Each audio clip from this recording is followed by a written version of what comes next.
Yo, yo, yo, AS Math. What's poppin'? Brand new notes, just copped them. This is the power rule of derivatives. We're going to talk about that in a little bit, okay? So from your exercise 6A, we did a, 5A. Look, I made the same mistake. From exercise 5A, you guys were tasked with finishing up this chart right here. So we had some base parent functions, some f of x, x to the second, third, all the way to x to the n. And then you also had to find the slope of the tangent line through this xy point that's on this function. Okay, so what we did was we found out that the tangent line, the slope of it, was going to be 2x at x squared. We found it was 3x squared for x cubed. And if you did the rest of exercise 6a, you would see a pattern like this. This one would be 4x cubed, 5x to the fourth, 6x to the fifth. And so for x to the n, we kind of want to put all this together and see if we notice a trend that's going on as our exponents increase on our function, okay? And it's kind of hard to spot, but if you look, this number right out in front here, it actually moves out in front of our term. It's becoming the coefficient, okay? So if I have some x to the n, that n moves in front of my x value. And then what happens to my power? Well, it was n originally, so it was 6, and now it's 5. So it was 5 originally, it was 4 now. 4 originally, it's 3, so it's x to the n minus 1 power. And that is actually the general form of this guy. And let's talk about what we found, because what does all this mean, right? Well, we're just trying to find the slope of the tangent line through x comma y. We didn't have a specific point that we were going through. We were just finding it in general. This is kind of how our slope is going to go. The slope of a tangent line through a point, that is called the derivative. Okay? And so this is our first rule of derivatives. This is the power rule. Okay? The power rule states that if I have a function f of x equals x to the nth power, my derivative of my function f prime of x is equal to nx to the n minus 1 power, where f prime of x is the derivative of f of x. Okay? Don't worry too much what a derivative is, like kind of getting a feel for it. Just know, okay, it's the slope of a tangent line through a point.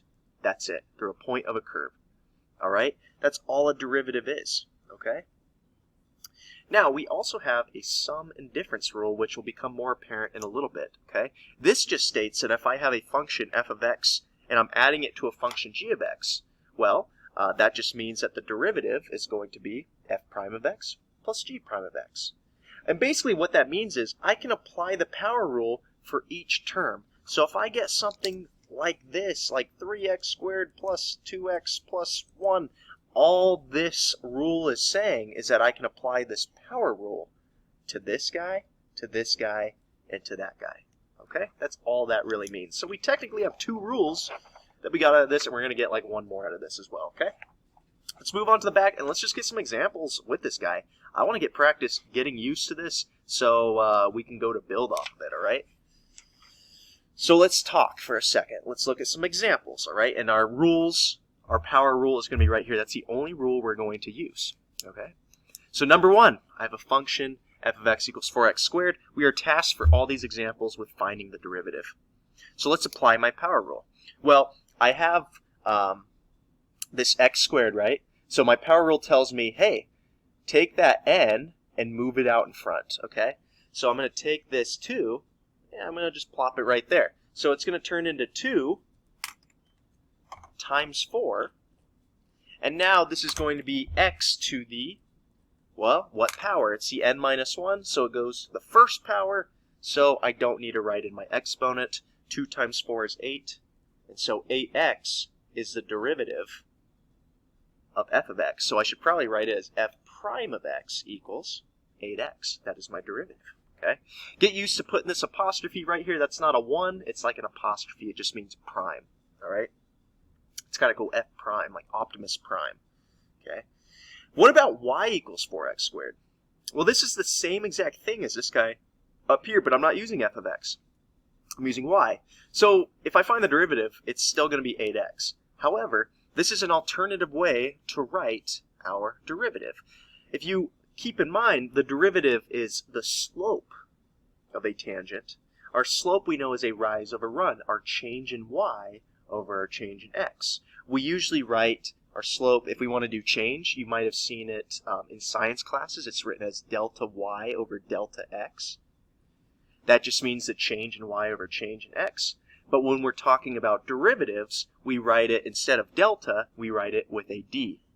dy dx. Okay? So the derivative of this guy is dy dx is equal to, and we already found it, it was 8x. So that's an alternative way to write a derivative, right?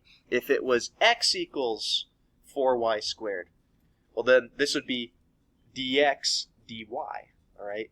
Let's not get bogged down with this. Basically, all I want you to know is this can be written as d whatever this is, and then it's over whatever our other variable is over here, dx, okay? Is usually what we're going to have. Okay, let's try it with number 3, all right? Once again, if we're finding the derivative, I'm going to apply this guy. I know it's dy dx is equal to, okay, because it's respect to x right here. dy dx is equal to, well, let's figure that out, right? Again, we're going to apply our power rule and our sum rule because we're just going to do each of these individually. So this power of 3, it's going to come out in front right here. 2 times 3 is 6. And we drop a power of 1, so it's x to the second. And we look at this guy. Take my 5, drop it off in front. 3 times 5 is 15. And that's x to the fourth. And that is my dy dx. That is my derivative of function y. Okay? Let's try with number 4. Same idea, and now we don't even have to deal with coefficients. We just need to apply our normal all power rule. Okay? So this turns into dy dx is a derivative of y with respect to x.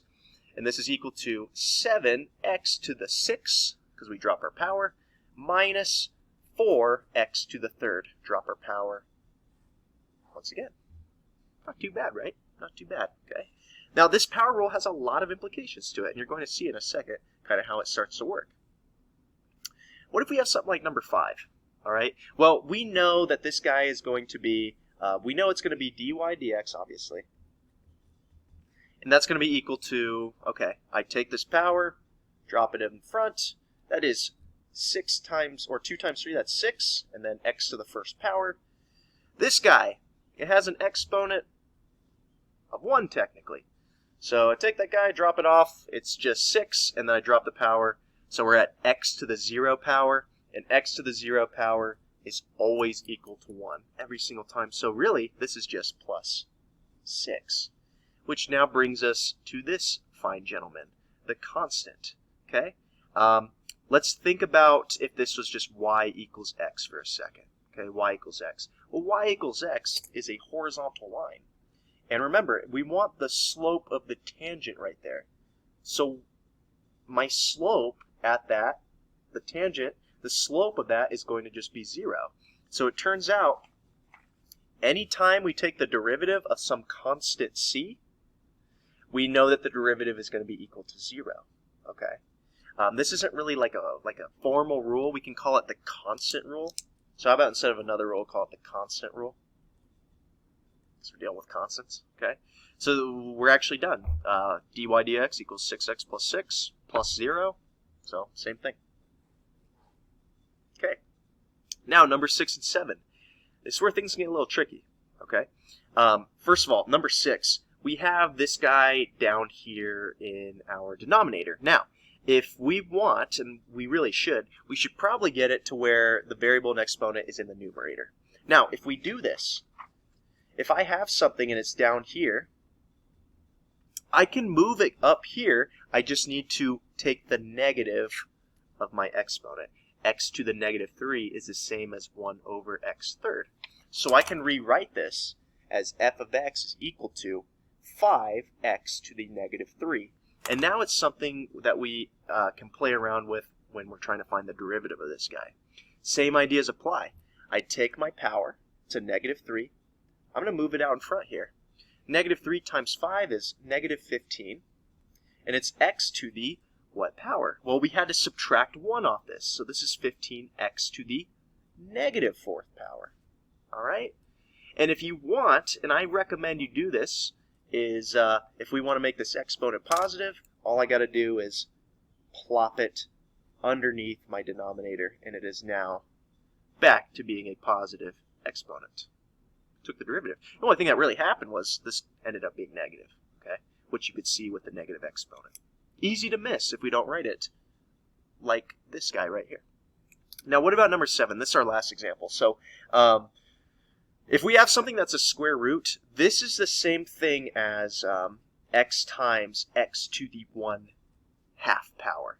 Okay? If this was a cubed root, it'd be to the 1/3 power. 4th root to the 1/4 power, and so on and so forth. Okay? So I can combine these. Again, when we multiply like bases, we just add. So this is x to the 3/2. Okay, so if I want to find the derivative of x to the 3/2, same thing, like I've been doing. Okay, I'm going to take that 3/2 and I'm going to drop it in front here. So dy dx is going to equal 3/2 x. And what power are we going to? Well, we have to subtract 1 off there. So I got to subtract 2 over 2, so I end up at x to the 1/2 power. And if you want to get a little bit more specific, that is 3/2 times the square root of x, because that's what x to the 1/2 power is. Okay, those are all the types of problems that you're going to encounter on your homework. The only ones that you might see that are a little different than what we did is something like, something like number 33 from your exercises. Okay, so you get something like y equals x squared plus 6x divided by x. My recommendation is divide each term by x first, so you'll get x plus 6 up top, and then take the derivative of that, okay?